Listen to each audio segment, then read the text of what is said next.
welcome, and good morning. Welcome to Sierra Foothills Unitarian Universalists. My name is AJ Van Tyne. I am the minister of this congregation, and welcome as we recognize and celebrate Mother's Day today. I am joined for this service by Rick Marshall and Maggie Namath, our two worship associates for this Sunday. Patty Leftridge, our music director, is providing music, and Adrian, our director of religious education, is doing the story, The Time for All Ages. And of course, we all are joined by all of you. You are all welcome here today. In all the beauty of languages, cultures, and skin tones that come together in your uniqueness, you are welcome here. In all the ways that you experience and express gender, you are welcome here. In the beauty that is who you love and how you love, you are welcome here. With all of the religious and ethical traditions that inform your spiritual life, you are welcome here. Whether you come feeling whole, feeling broken, or feeling anywhere in between, you are welcome here. Whether this day, in particular, Mother's Day, brings you joy for yourself or the mothers in your life, or whether it brings complicated, perhaps painful emotions, you are welcome here. No matter how long you've been away, nor how soon you may return, you are welcome here. You are invited to join us with an open mind, a loving heart, and helping hands. We welcome you today. I especially welcome any newcomers today.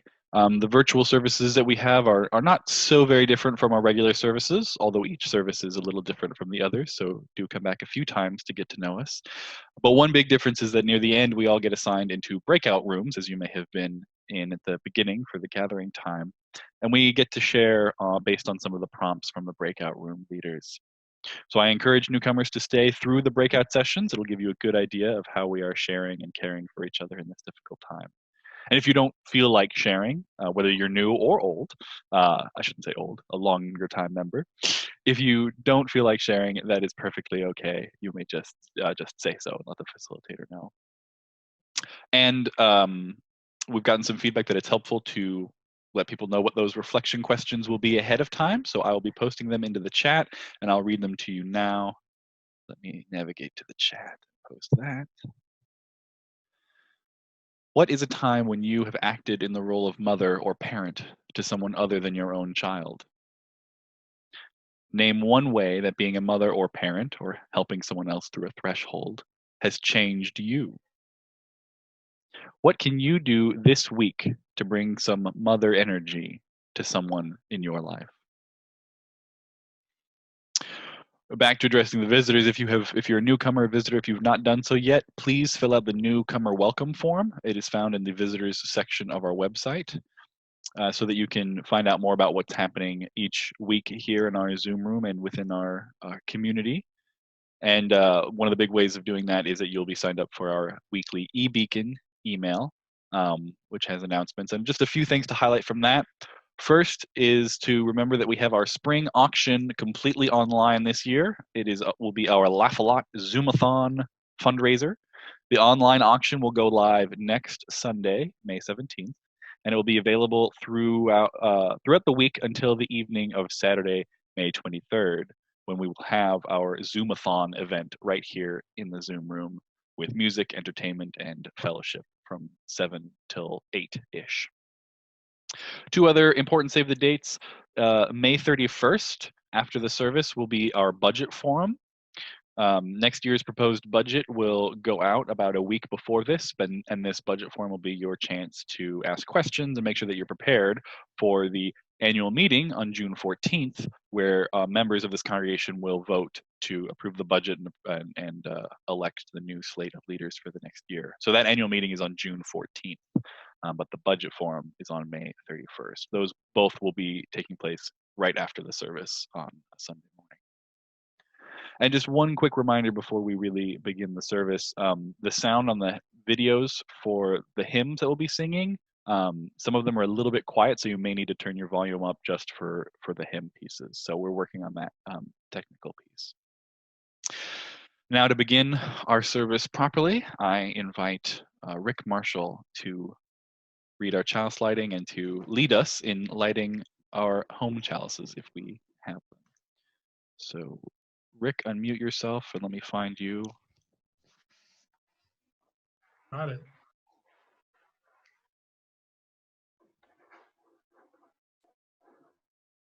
We light our chalice with these words from Reverend L.A. McCrae. We light this chalice on the shorelines of life, gathered as one at thresholds unknown, surrendering to the mystery and blessing that surely awaits as we dispel fear and call forth love, light, and peace.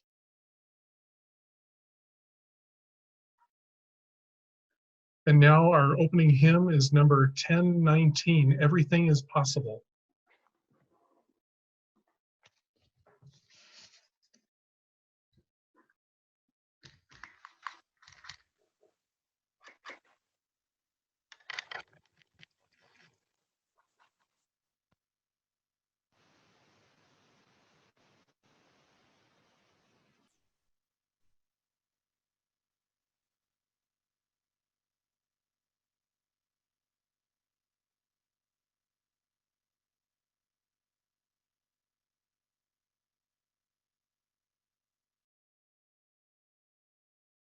Pardon me. Let's see if I could try that again. If you need me to share it, let me know.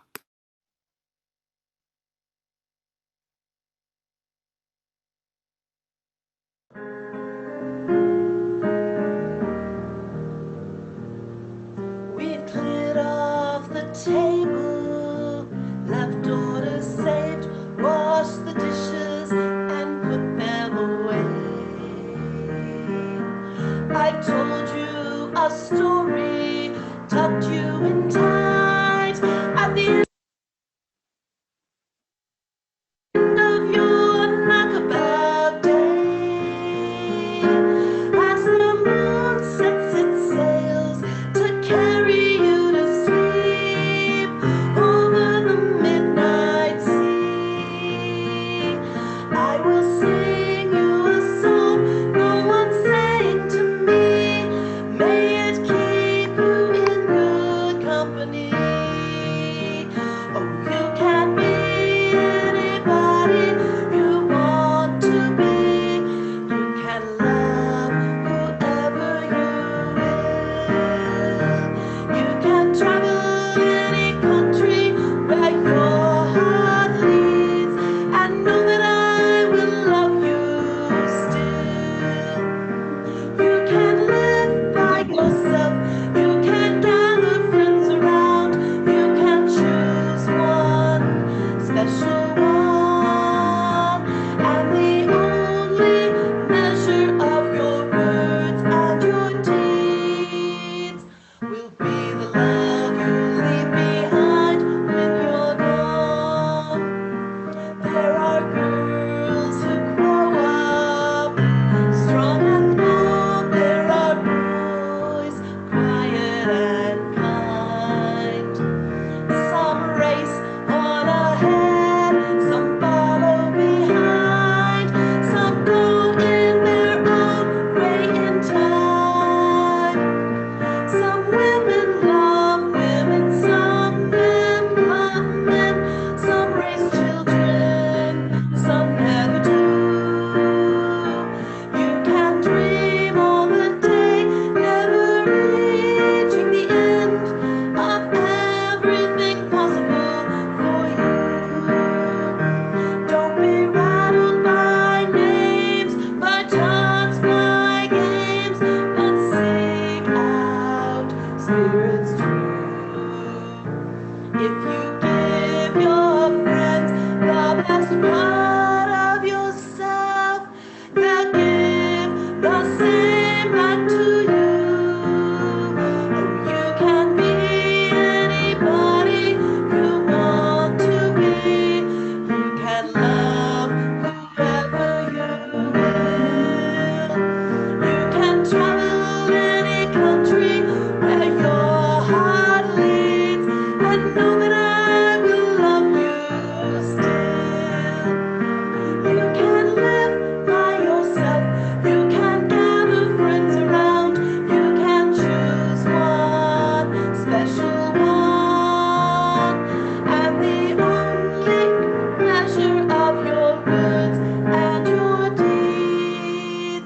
will be the love you leave behind when you're gone.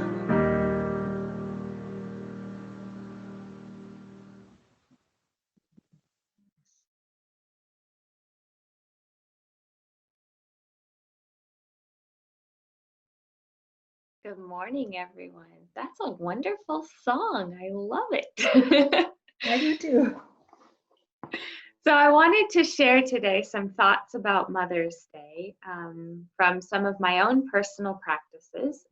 For those of you who don't know, a lot of my personal spiritual practice is in the Buddhist tradition. And in the great vehicle called the Mahayana, one of our foundational practices and beliefs is that we consider each and every being to have been our loving mother at some point in our past, and that we will be a loving mother to each and every being at some point in the future. This is a really powerful practice that helps us set aside our differences and our frustrations to see that every being deserves love. This is kind of like our first principle in Unitarian Universalism, that each person has worth and dignity. So if we take a deep breath in and think about how all beings have loved us with the love of a mother in the past, and breathe out and share that kind of love with all beings from ourselves, you can see it really encompasses everything, and it's wonderful. Sometimes people ask, though, what if my mother isn't very nice to me? Or what if I'm adopted and I have a birth mother and a mother who raised me? Or what if I have two mothers? Or what about my dad? He loves me too. These are really good questions. The point of the practice, however, is to think about a kind of love that is universal and as strong as it could possibly be. So if we can imagine how we might love our own child, whom we haven't even gotten to know yet, a small innocent being that is, coming from part of us, that seems like a very strong, unbreakable form of love. So here's a verse that I say sometimes with my kids, and it's kind of like a nursery rhyme that I say with them, so they run around the house and say it all the time. And it goes like this: thank you to my mom and dad who love me even if I'm bad. I'll practice wishing you the best, then share those wishes with the rest of all the beings, great and small, regarding each one as them all. You can see I changed the first verse to include both mom and dad. But depending on how you like it, you might say something like, thank you to my family who loves me just for being me. I'll practice wishing you the best, then share those wishes with the rest of all the beings, great and small, regarding each one as them all. This is just a fun verse that reminds us of a wonderful practice of growing our loving kindness toward all beings. And of course, since it's Mother's Day, we can take some time to thank our mother or mothers or parents in this lifetime for their love and kindness, for bringing us into the world and nurturing us. So happy Mother's Day, everyone.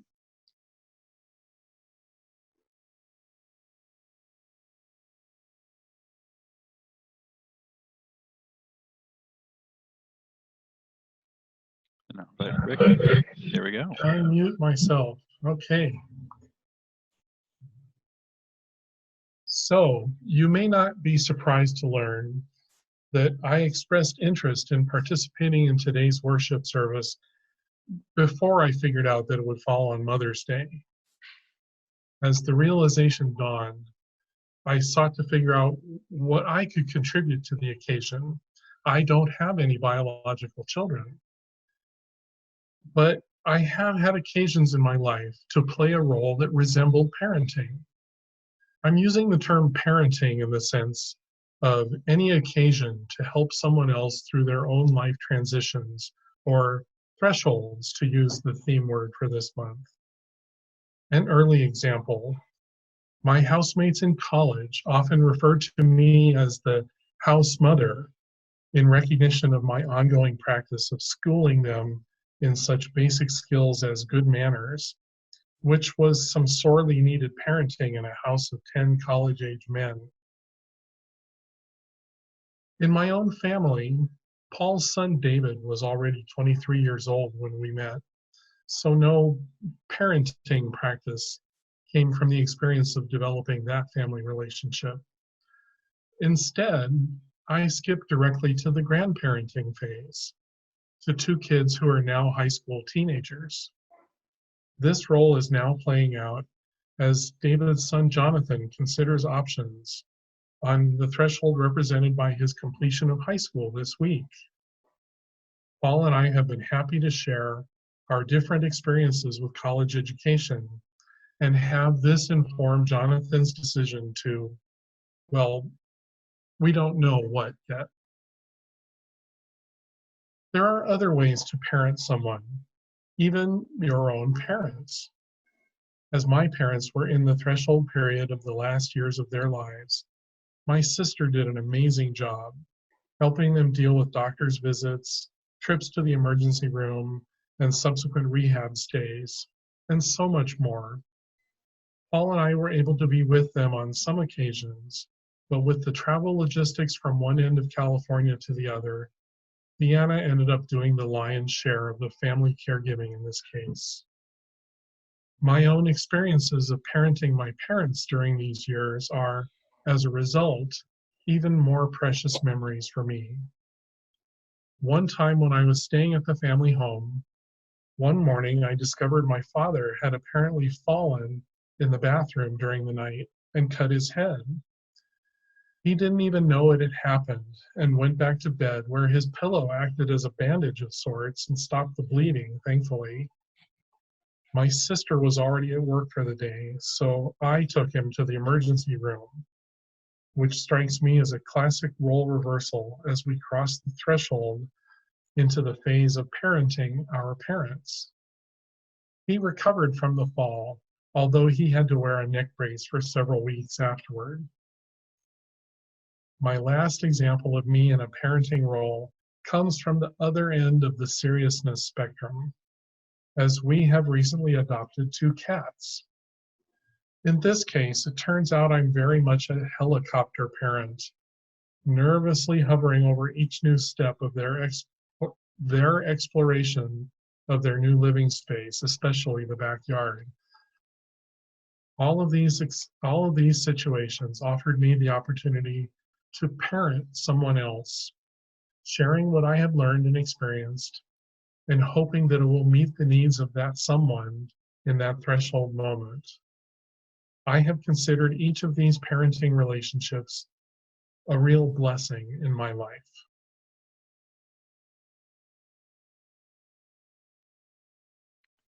Thank you. Thank you, Rick. Maggie, I now invite to give our reading.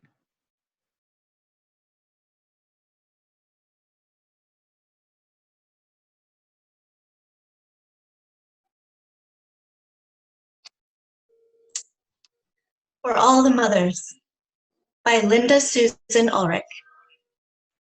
For all the mothers and mother figures, the grandmothers, aunts, and extended family members who mother, the soon-to-be mothers, the wish they were mothers, the never wanted to be mothers, the it's complicated mothers, the birth mothers, foster mothers, adoptive mothers, stepmothers, the used to be dad mothers, and more than one mom mothers, the single mothers, separated mothers, stay-at-home mothers, unhoused mothers, the grieving mothers, those who grieve their mothers, and those whose grief is complex.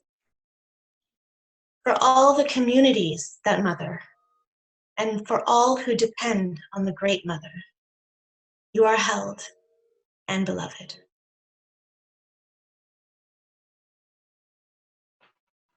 Thank you, Maggie.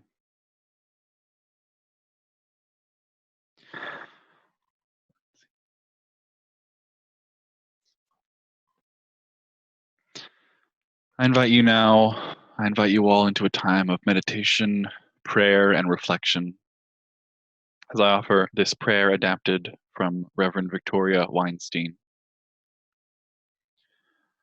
Great mystery which grounds us and surrounds us, great divine mother, known by many names and in many ways.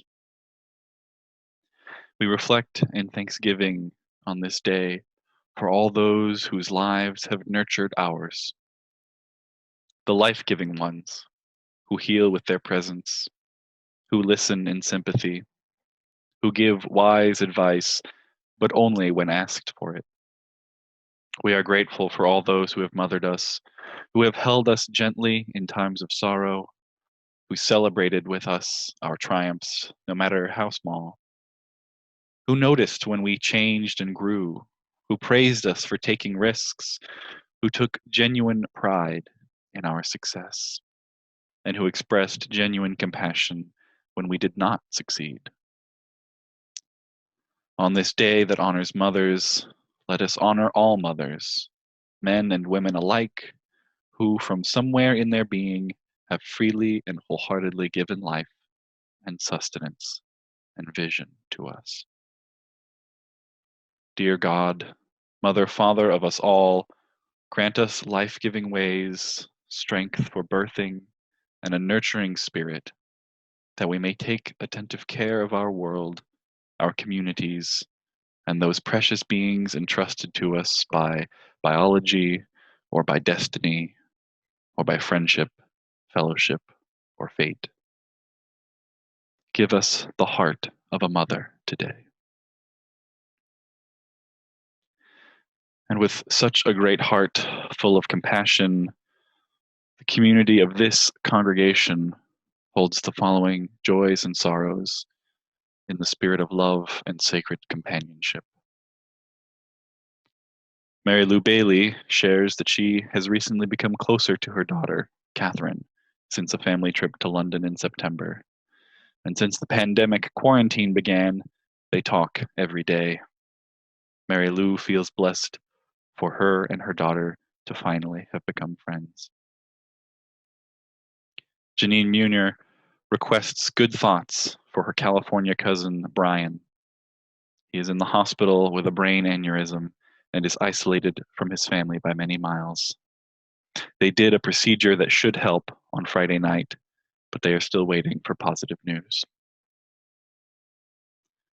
This community also holds all those suffering from and affected by COVID-19, the sick and those who provide healthcare, those whose loved ones are infected, those whose livelihoods are impacted. Janine Duncan requests that we specifically hold the staff of all the schools working from home in this time who are struggling with this new normal, and in particular in this month and the next, who can't do their traditional end-of-year rituals with their students. We pray and hope for a vaccine and as safe and as swift a conclusion to this pandemic as possible. And finally, we also share in holding the grief and the anger known by all who love justice now, as our nation reckons with yet another murdered innocent Black man, Ahmaud Arbery, who was gunned down for no reason other than that he was jogging while Black, and two white men thought that they had the right and the cause to take his life without consequence. Ahmaud was murdered in February, but the video did not surface until just this past week. Ahmaud was murdered 5 years to the month after Trayvon Martin was murdered by someone claiming that he was standing his ground. We grieve, heartbroken, heartsick, hearts on fire with righteous fury for not only this particular life lost and all the grief that that entails, but also for all the murders and lives cut short that we don't hear about, that we haven't heard about, and yet that have surely happened in the past 2 months since February, and in the past 5 years since 2015, and all throughout our history as a nation. Losses of innocent lives that never see an ounce of justice. For all the mothers that must grieve their sons, we pray for a more just and compassionate world that recognizes and proclaims joyfully and without hesitation or qualification that Black lives matter. May it be so. Let us now continue in the spirit of meditation and prayer, whether in silence or in song, as we hear hymn 1002 from the Teal hymnal, Comfort Me, performed by UU musicians Sarah Jebian and Laura Weiss. Although I do believe they are using slightly different lyrics. You are invited during this time to reflect on where you may need comfort, perhaps some of that mothering touch in your life, and also reflect upon where you are directing or sending your own comforting energy.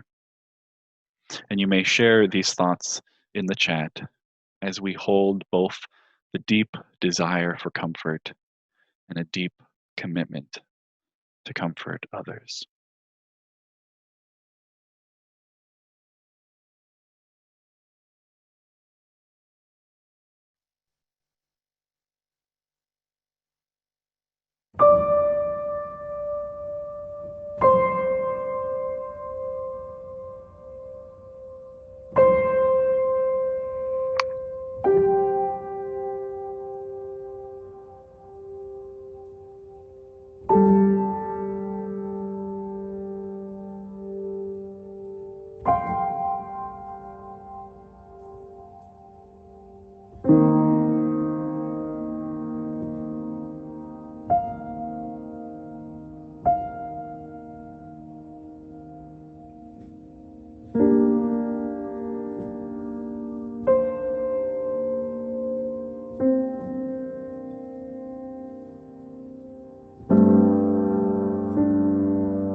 Blessed be. May it be so. I now invite Maggie Namath to offer her reflection. Good morning and happy Mother's Day. That was beautiful music. Boy, I'm like already tearing up. So I have an aunt that told me a story about when I was 4 or 5 years old. The adults around me were asking me what I wanted to be when I grow up. They were making suggestions like, do you want to be a firefighter or a doctor? Or do you want to be president of the United States? I was pretty shy sometimes, and my aunt said I didn't answer aloud, so the conversation moved on. As soon as the attention had turned away from me, my aunt said I got up, went over to her, cupped my little hand around her ear, and whispered, I want to be a mommy. So I think it was always a deeply held dream of mine to be a mother. My childhood was difficult, though, with an alcoholic father and a distant mother. My teenage years were especially complicated.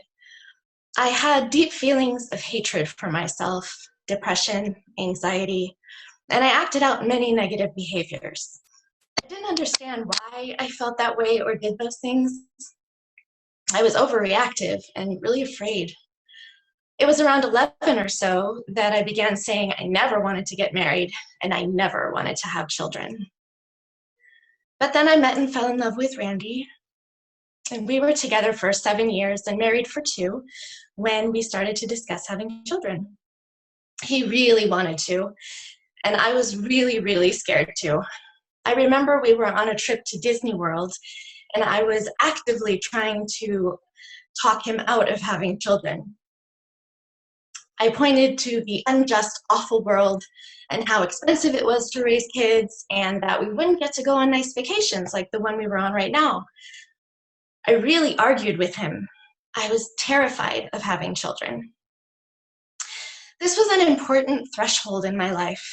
If I had chosen to be paralyzed by my fear and refused the journey of motherhood, my life very likely would have remained contained in a very controlled box of a world. I feel like I would have been a negative, angry, scared person for the rest of my life. And I may have lost Randy. Luckily, I stepped out of fear and over the threshold of the unknown into pregnancy. Yet another long threshold of incredible change, power, and beauty. The feeling of growing a child inside my body is a feeling I will always cherish. And then there was Lucy. And I knew I had realized my dream. I felt a tremendous joy in being a mother. I set up fun stations for her around the living room for her to engage in. And I delighted in reading her stories over and over again, in making different voices for the characters. I introduced her to the world outside through daily walks. I loved rediscovering the beauty and wonder of life through her eyes. At 8 months, I started to teach her baby sign language, and we achieved a new level of special communication when she was just a baby. I adored her. I never experienced love so deep and strong. And yet my behavior toward Lucy didn't always reflect that love. I recognized that some of her behaviors would trigger discomfort in me. Sometimes anxiety, sometimes annoyance, and sometimes anger bordering on rage. I would find myself yelling at my baby. I felt so much guilt about my behavior. I had promised myself I would never treat my child the way I was treated. I could see fear in her eyes. As she moved into being a toddler, I could see she had trouble trusting me because I could change so quickly. I was so reactionary and I didn't understand why I just couldn't stop. I knew this was not who I wanted to be. I was being abusive by yelling at her. This was another threshold. And I decided to step over it into an adult child of alcoholics meeting because I wanted to change my behavior. And I knew the one that yelled at me and spanked me while I was growing up was indeed an alcoholic. Then something happened that I never could have expected. After just 2 meetings at ACA, I began to have much more traumatic memories of abuse as a child resurface. I was one of those people you may have heard about or read about that repressed her memories in order to survive. I had about 7 memories resurface over the next year while experiencing acute PTSD. But the most wonderful thing happened as a result of regaining more of my history. I understood where my rage and irrational anger toward my daughter came from. This awareness helped to explain my low self-esteem, my behaviors as a teenager, my hypervigilance, and my tendency to overreact. I could finally begin to heal. Another threshold, choosing to heal. I believe being a mother or a parent is a unique opportunity to heal past wounds and become a more open, loving person. Raising a child gives you the ability to remember being a child if you let it. All of us experience pain in varying degrees as we move from childhood to adulthood. We put up walls and emotional barriers to protect ourselves from this pain. But watching your child grows reminds you of what your experience was. You can recognize things you want to change, either within yourself or in the way you choose to raise your child.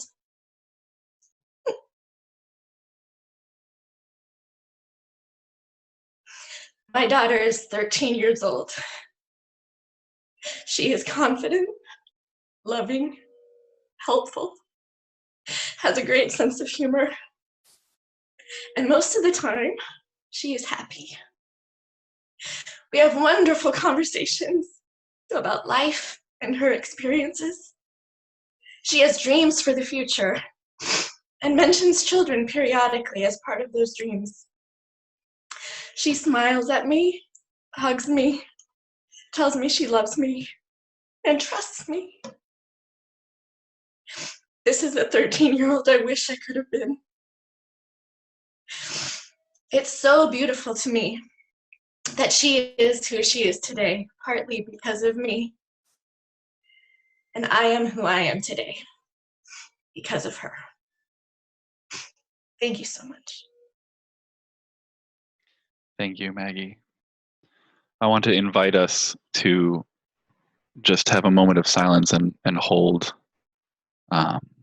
all the emotion and love that was in that reflection. So as a community, I invite us into a deep breath in and a breath out, and a few moments of silence.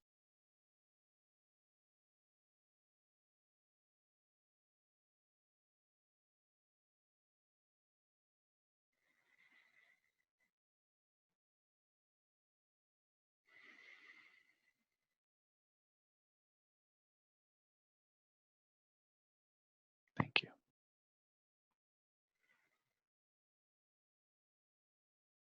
I now invite Rick Marshall to introduce our offering. Generosity is a spiritual practice of this congregation. When we offer our time, our talents, and our treasure, we deepen our engagement and become part of building the beloved community together. As part of our ethic of generosity, we also split our collection plate with a local community organization aligned with our values. This month, the Share the Plate recipient is Save Auburn Ravine Salmon and Steelhead, SARSIS, a local nonprofit organization whose mission is to restore our streams and the American River in order that these fish may once more return upstream to their historical spawning grounds. To support SARSIS and SFUU today, You can follow the link in the chat or navigate to our website, mysfuu.org, and click Give to SFUU. Here you can donate to SFUU at any time for our Share the Plate recipient or directly to SFUU to cover your pledge. Additionally, we have a third donation option, our Minister's Discretionary Fund. This fund exists to assist members of this congregation who may find the need to ask for financial assistance. If you find yourself in such a place, please contact AJ directly. And as always, you may mail donations or pledges directly to the church at our 190 Finley Street address. The offering will now be given and gratefully received for the work of the congregation and the work of Sarsis. We dedicate our efforts and our offerings.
Mother's Day is, I find, always a bit of a tricky holiday to recognize in a worship service. Setting aside the evolution of its history into becoming somewhat of a hallmark holiday, right? There's a lot of commercialization around it. But what do we mean by honoring mothers and motherhood? What do we mean by those terms? Is being a mother a noun? Is it a status conferred simply by having one or more children? Or is it a verb, an action, a way of being in relation to another person? Is being a mother about being a woman, about femininity? Is it about particular aspects of parenthood that might be different from, say, fatherhood or just parenthood generally? I personally find it tricky to navigate the balance between, on the one hand, holding that gender differences and gender roles are somewhat over-exaggerated in our society, and that what it means to be a mother shouldn't necessarily be construed as so wildly different from what it means to be a father or a parent. And on the other hand, recognizing that those roles do exist and people do live in and through them. And for many people, it is very important that they are a mother and not a father, or not just a parent, and vice versa. And yet again, on another hand, some people don't even fall into that gender binary, and they have a totally different relationship to their bodies, to their sexuality, to their parenthood, to their identity, which makes too much of an emphasis on something like a mothering aspect versus a fathering aspect. It can create that into an act of othering or alienation for those people. And yet, it also doesn't seem quite right or fair to those who do identify as women to just do away with Mother's Day. I should say, who identify as cisgendered women, to just do away with Mother's Day and Father's Day and observe Parents' Day and obliviate any gender differences. Because we know that sexism runs deep in our culture, and that the female or the feminine experience is often ignored or made invisible. And then on a somewhat different note, we also don't all have the same relationships to mothers or to mothering. Some people don't have positive relationship or association with their mothers. Some wanted to be mothers, but for whatever reason, it didn't happen. And that can make a theoretically joyful day like today painful. And that pain only amplified when it goes unnoticed or is ignored. So that's a lot of problematizing this holiday. But it's these thoughts that led me to be very excited to have Rick offer a reflection on his relationship to mothering / parenting as a cisgendered male, and to also have that paired with Maggie's deep and very specific reflection on her experiences on being both sides of the parent-child relationship, and how much it changed her and how it continues to change her.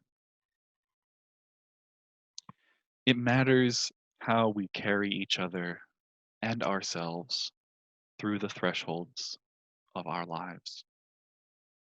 Thresholds of growing up, of maturing, thresholds of crises or trauma, or even the simpler mundane thresholds of just a new day or a new year starting, a new job, or the thresholds of endings, of goodbyes, of closing chapters.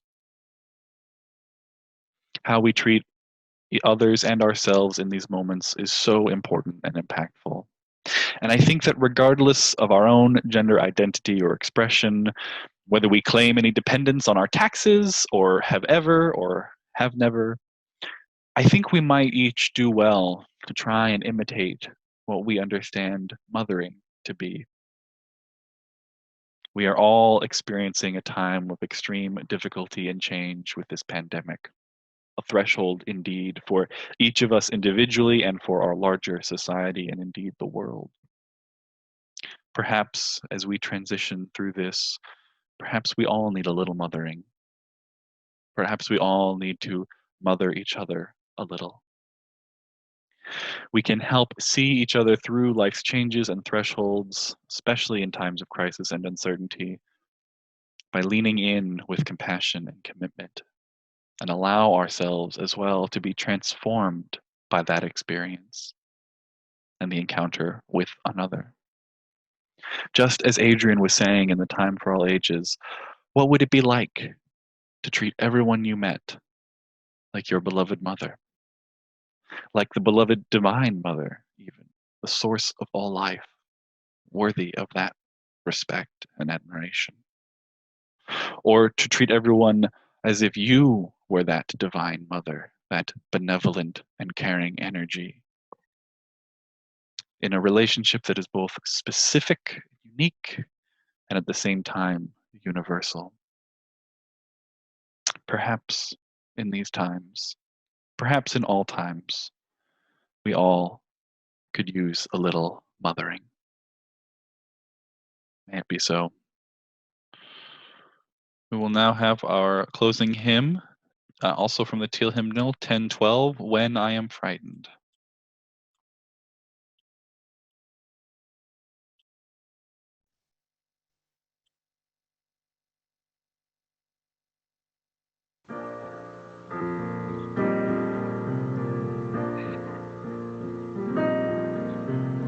When I am frightened, you reassure me.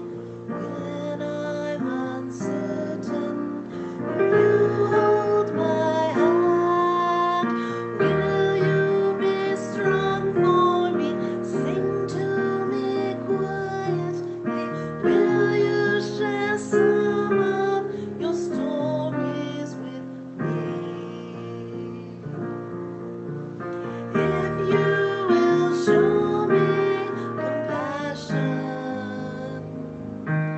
then I may learn to care as you do.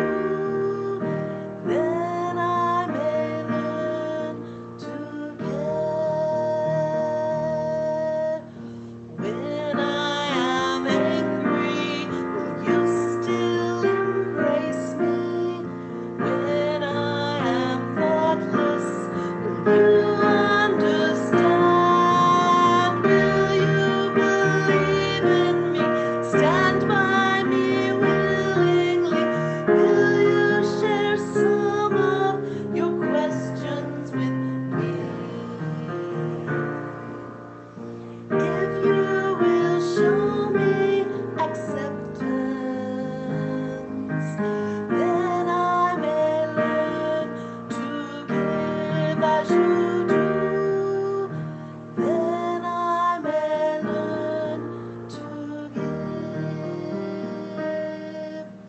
When I am troubled, will you listen to me? When I am lonely, will you be my friend? Will you be there for me? Comfort me tenderly. Will you share some of your feelings with me?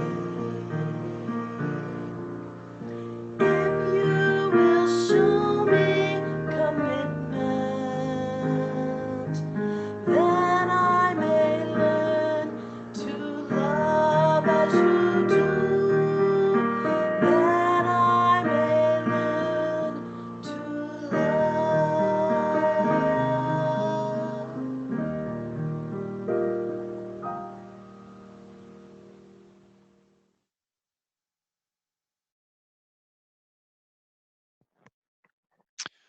When you are frightened, may a motherly presence comfort you, whether from a parent, a friend, a stranger, or even the mysterious divine that is always accompanying us. And may you manifest that compassion and care in all that you say and do. Please raise your hands up or extinguish your own chalices at home as we say the words to extinguish our chalice. As we go forth, may we carry the flame of peace and love until we meet again. Blessed be.